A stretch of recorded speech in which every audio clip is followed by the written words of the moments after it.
After decades of war, insecurity, and poverty, millions of people in Afghanistan are living with serious physical and psychological challenges that significantly affect their daily lives. However, in many areas, especially remote communities, access to rehabilitation and mental health services remains very limited. In response to this urgent need, Cordaid, in collaboration with a consortium of Hadaf and RCY, is implementing a mental health and psychosocial support project funded by Dutch Ministry of Foreign Affairs, entitled No Peace Without Peace of Mind, across 4 provinces of Afghanistan.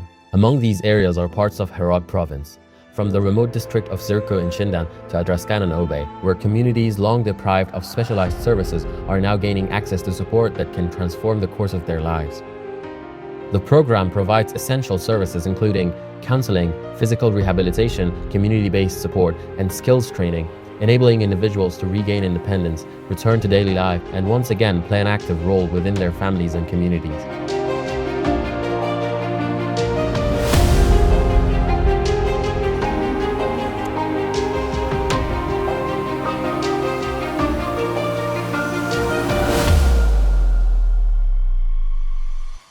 حادثه دکتر صاحب که موتر بزد پام کلا کنده شد. از اینجا فقط رگا به 2 تا رگ به من بود.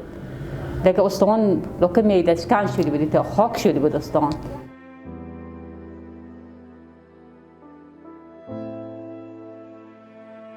اینجا اومدم برفتم به بخش فیزیوتراپی.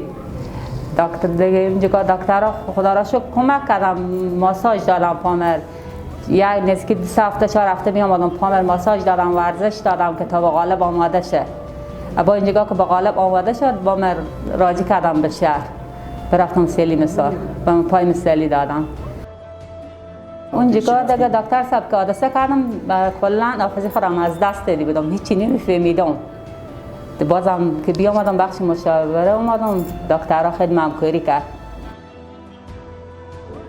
خدا را شکر که می دکترها هست. حالا که که کلا هیچی حافظه دست دادی بودم، کلا اومد خورا دست دادی بودم، میگفتم دیگه من نخواتونستم هیچی را برم. بازم خدا را شکر حال سر پاک استاده ام را میتونم برم. مادرهایی که نتونستند برای اطفال خود رسیدگی کنند، پدرهایی که به دلیل مشکلات روانی و مشکلات در توانایی‌های فیزیکی اینا کار کردن نتونستند و به فامیل خود رسیده نتونستند، فعلا در اونا امید ایجاد شده و خوشحال هستند. Despite these achievements, many families still lack access to mental health and rehabilitation services, making the continuation and expansion of these programs essential to prevent ongoing suffering and isolation.